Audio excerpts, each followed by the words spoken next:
Imagine करिए इफ्तार का वक्त, साल का सबसे मुकद्दस लम्हा। दस्तरखान पर सब कुछ है, बच्चों का पसंदीदा नूडल्स, वो खास पिंक फालूदा और चीज नगेट्स। हमने बिस्मिल्लाह कहा और रोजा खोला, सुकून मिल गया, राइट? लेकिन रुकिए, क्या हमने सिर्फ वेज का निशान देखकर वेरिफिकेशन कर लिया? क्या आपको पता है जिस पिंक आइसक्रीम को बच्चों ने इतने शौक से खाया, उसका रंग एक कीड़े को कूटकर बनाया गया हो सकता है? The cochineal bugs, like I have here in front of me, this is a very common food dye as well. Look what happens when you take some of these bugs and we grind them up into a powder.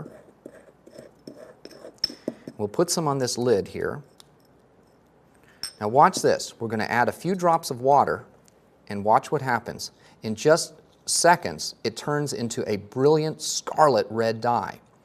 जो chips आपने चीज समझकर खा लिया, उसका enzyme शायद एक ऐसे जानवर से आया हो जो हलाल ही ना था। हमारे मुल्कों में हमने एक बहुत बड़ा धोखा खाया है। हमने मान लिया कि अगर ग्रीन डॉट है तो मतलब हलाल। आज हम वो पर्दा हटाएंगे। Welcome to first episode of halal lens. अब जरा एक कदम पीछे चलते हैं। अक्सर हमें लगता है कि हलाल सिर्फ ज़बिया चिकन या ज़बिया मटन का मसला है। अगर मीट हलाल है तो सब हलाल है। लेकिन कुरान का हुक्म क्या है? हलालन तय्यबन। हलाल मतलब परमिसिबल, तय्यब मतलब जो प्योर हो। और अगर इंग्रेडिएंट लिस्ट में ऐसी चीज आ जाए जो शरीयत ने मना की है, तो वो वेज होते हुए भी हमारे लिए तैयब नहीं रहती। अब सवाल ये आता है कि ये चीजें हमें पता कैसे चलती है? चलिए सीधा पैकेट खोलकर देखते हैं। मसलन पिंक स्वीट या आइसक्रीम, ब्राइट पिंक या red flavour, ingredient list check करें। E120 कार्माइन, ये कोकिनियल इंसेक्ट से निकाला जाता है। अक्सर स्कॉलर के मुताबिक insects except for locust permissible नहीं है। इसलिए एक बात याद रखिए, veg is not equal to halal. अब आते हैं चीज फ्लेवर पर। देखिए, इसको बनाने के लिए रेनेट चाहिए होता है। अगर ये एनिमल रेनेट है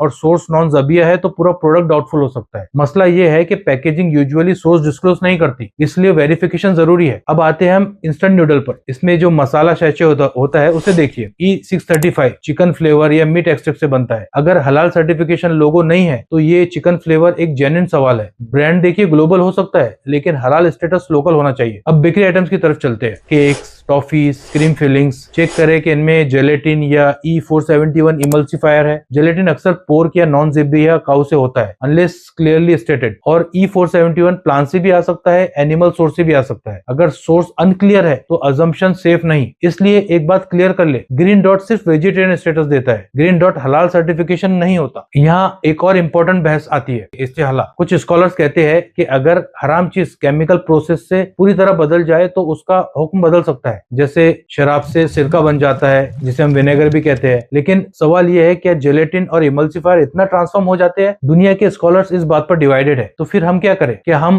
शक वाली चीज को अपनी इबादत का हिस्सा बनाएं? बेहतर है कि हम एहतियात करें। इसलिए दुनिया के कुछ मुल्कों ने प्रॉपर हलाल सर्टिफिकेशन सिस्टम बनाए हैं। मलेशिया में जैसे जकीम है, department of Islamic development Malaysia. USA में आईफन का है, Islamic food and nutrition council of America. ये बॉडीज सिर्फ इंग्रेडिएंट्स नहीं देखती, ये इंग्रेडिएंट्स को ऑडिट करती है, फैक्ट्री इंस्पेक्ट करती है, क्रॉस कंटेमिनेशन चेक करती है, रेगुलर ऑडिट्स भी करती है। यानी वो सिर्फ लेबल नहीं देखते, पूरी सप्लाई चेन को वेरीफाई करते हैं। और यहाँ हम वापस आते हैं हमारे पॉइंट पर। ग्रीन डॉट सिर्फ ये बताता है कि इसमें मीट है या नहीं, वो केमिकल प्रोसेस बिल्कुल वेरीफाई नहीं करता। अब सवाल ये है कि आप एक आम शॉपर की तरह ग्रोसरी स्टोर में कैसे चेक करें? हर बार गूगल करना या इंग्रेडिएंट लिस्ट की लंबी लिस्ट पढ़ना मुश्किल हो सकता है। इसलिए आपकी मदद के लिए कुछ डिजिटल टूल्स अवेलेबल है जो पाकिस्तान, इंडिया, बांग्लादेश में काम करते हैं। पहला तरीका हलाल स्कैनर ऐप। वेरीफाई हलाल ऐप का इस्तेमाल करें। ये मलेशिया के जकीम से लिंक्ड है और दुनिया भर के सर्टिफाइड प्रोडक्ट्स को स्कैन करके बताती है कि वो ऑथेंटिक है या नहीं। आप हलाल चेक या हलाल फाइंडर जैसी ऐप भी डाउनलोड कर सकते हैं। बस कैमरे को इंग्रेडिएंट लिस्ट या बारकोड पर रखें और ये एआई के जरिए आपको बताएगा कि उसमें कोई डाउटफुल ई नंबर्स है या नहीं। दूसरा तरीका ऑफिशियल पोर्टल्स। अगर आप इंडिया में है तो जमियत उलमाए हिंद, हलाल ट्रस्ट एंड हलाल इंडिया की वेबसाइट्स पर सर्टिफिकेट ट्रैकिंग का ऑप्शन होता है। वहां आप प्रोडक्ट्स का सर्टिफिकेट नंबर डालकर वेरीफाई कर सकते हैं कि वो असली है या एक्सपायर तो हो नहीं गया। याद रखिए, अगर किसी प्रोडक्ट्स पर हलाल लिखा है लेकिन लोगो नहीं है तो सिर्फ एक मार्केटिंग क्लेम भी हो सकता है। इसलिए